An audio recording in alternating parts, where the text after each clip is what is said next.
గత 3 దినాలుగా బాంబే కాలనీలో మీతో సహవాసం కలిగి ఉండడానికి దేవుడు కృప చూపాడు. మేము మిమ్మల్ని ప్రేమిస్తున్నామని చెప్పడానికి ఎంతో సంతోషిస్తున్నాం. Not only those who are sitting in this audience, but all those who are listening us from around the apartments and buildings. కేవలం ఇక్కడ కూర్చున్న వారు మాత్రమే కాదు, తమ ఇళ్లలో ఉండి వింటున్న వారికి కూడా మా ప్రత్యేకమైన వందనాలు. We love you because God loves you.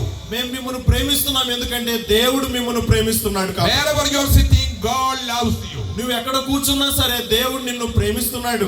God loves everybody. దేవుడు ప్రతి ఒక్కరిని ప్రేమించే దేవుడు ఆయన. So today I am going to speak the same what we preached yesterday as well as day before yesterday. మరి నిన్నటి దినాన మొన్నటి దినాన ప్రకటించినట్లుగానే ఈ రోజు కూడా నేను అదే ప్రకటించాలనుకుంటున్నాను.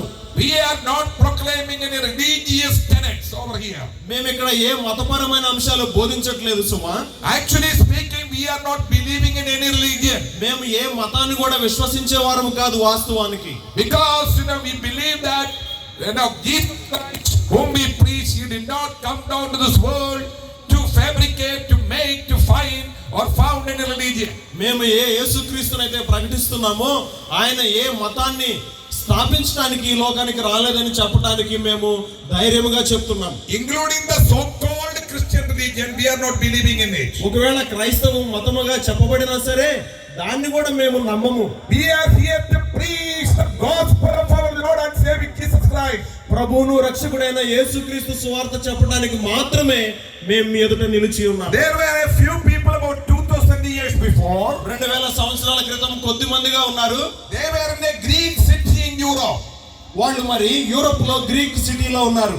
And they were all involved in many anti-social activities. వారు సమాజానికి వ్యతిరేకంగా అనేకమైన పనులు చేస్తూ ఉండేవారు. There were the anti-social people. వారు సమాజానికి మరి వ్యతిరేకంగా ఉండేవాళ్ళు. They were murderers among them. వాళ్ళు మరి హంతకులుగా ఉండేవారు. They were brutally killing the people. వాళ్ళు మరి నిర్దాక్షిణంగా ప్రజలను చంపుతూ ఉండేవారు. And also they were stealing other people. మరి అంత మాత్రమే కాదు దొంగతనాలు చేస్తూ ఉండేవారు. And there were prostitutes among them. అంత మాత్రమే కాదు వారిలో వ్యభిచారులు ఉండేవారు. Ultimately they were not knowing who the living God is. జీవము గల దేవుడు ఎవరో తెలియని స్థితిలో వారు ఉన్నారు. They were not knowing who created them.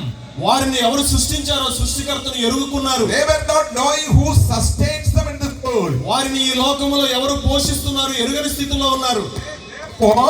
కాబట్టి the life was in spiritual darkness. మరి వాళ్ళు ఆత్మీయ అంధకారములో ఉన్నారని చెప్పాలి. Oh behold, at that time మరి ఆ కాలములో there came a preacher of Jesus Christ.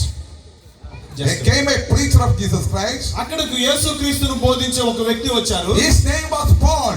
ఆయన పేరే పౌలు. He was preaching in several cities in Asia and Europe. ఆయన అప్పటికే ఆసియా మరియు ఐరోపా ఖండములో యేసుక్రీస్తును ప్రకటిస్తూ ఉన్న వ్యక్తి. He himself was a brutal killer. ఆయన గురించి ఆలోచిస్తే ఆయన కూడా ఒకప్పుడు హంతకుడుగా ఉండేవాడు. He was a fanatic person. ఆయన మరి మతాసక్తి కలిగిన వ్యక్తి. And he came to one place. ఆయన ఒక ప్రదేశానికి వచ్చాడు. He wanted to kill all those who are preaching and those who are following Jesus Christ. యేసుక్రీస్తును వెంబడిస్తున్న వారిని ప్రకటిస్తున్న వారిని చంపబూనుకుని అక్కడ ఉన్నాడు. So he reached that town called Corinth. ఆ కొరింథు పట్టణంలో ఉన్నాడు. అది మరి అంతా కూడా చీకటిమయమని చెప్పాలి. Earlier there several philosophers living in their city. ఆ పట్టణంలో అంతకు ముందు చాలా మంది తత్వవేత్తలు జ్ఞానం కలిగిన వారు There were religious people over there. మతాసక్తి కలిగిన వారు ఉన్నారు. But these people had a good news. మరి వారికి ఈయన మంచి వార్తను తీసుకుని వచ్చాడు. They heard about the gospel of Jesus Christ. యేసుక్రీస్తు సువార్తను వారు విన్నారు. And they believed in it. వారు దాన్ని విశ్వసించారు. Though their life is changed.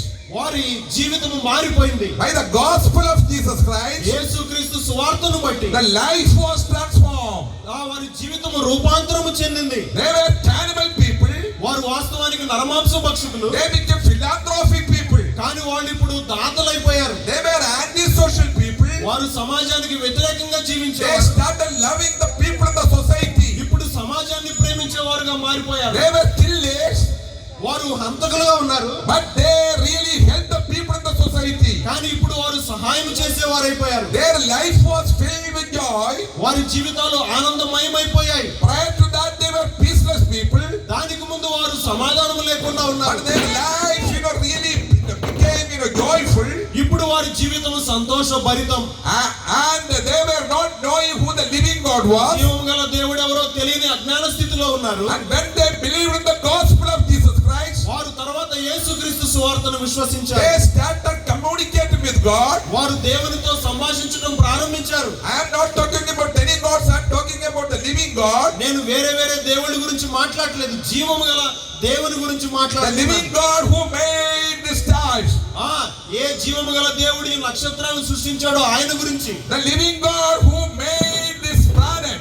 ఏ జీవము గల దేవుడైతే ఈ గ్రహాలన్నింటినీ సృష్టించాడో ఆ దేవుని The గురించి. living God who created the whole cosmos, the whole universe. అంతరిక్షం మొత్తాన్ని సృష్టించిన ఆ జీవము గల దేవుడు. And the living God who created me and you wonderfully. ఆ జీవము గల దేవుడే నిన్ను నన్ను అద్భుతముగా సృష్టించాడు. So they came into contact with the living God. ఆ జీవము గల దేవుని వాళ్ళు ఎరిగి ఉన్నారు ఇప్పుడు. Oh, their life was dramatically changed. వారి జీవితం అద్భుతంగా మారిపోయింది ప్రియులారా. It was not a financial change. అది ఆర్థిక పరమైన మార్పు It కాదు. was not a social change. అది సామాజిక పరమైన మార్పు కాదు. It was not a religious change. అది మతపరమైన మార్పు కాదు. It was not a physical change. అది భౌతికమైన మార్పు But అంతకంటే కాదు. thank God it was a spiritual change. దేవునికి స్తోత్రం, అది ఆత్మీయమైన మార్పు. That was a spiritual change. అది ఆధ్యాత్మికమైన మార్పు. Their life became spiritually filled with joy and ఇప్పుడు వారి జీవితము ఆనంద భయము ఆత్మతో నింపబడిన so జీవితం. while they were proceeding in their life, మరి వారి జీవితంలో వారు కొనసాగుతూ ఉండగా they started worshiping the living God. జీవము గల దేవుణ్ణి ఆరాధించడం ప్రారంభించారు.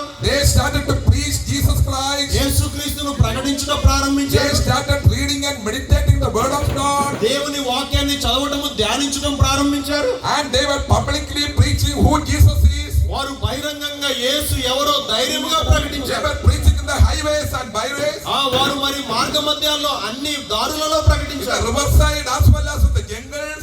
నదుల వైపున లేకపోతే అడవుల్లోన ఎక్కడైనా యేసు And then ప్రకటించారు. some other people, మరి ఇంకా కొంతమంది ఉన్నారు, those who did not believe in this gospel, ఎవరైతే ఈ సువార్తను నమ్మలేదో వారు they said, hey, what you are doing? వీరిని అపహాస్యం చేశారు. ఏం చేస్తారు?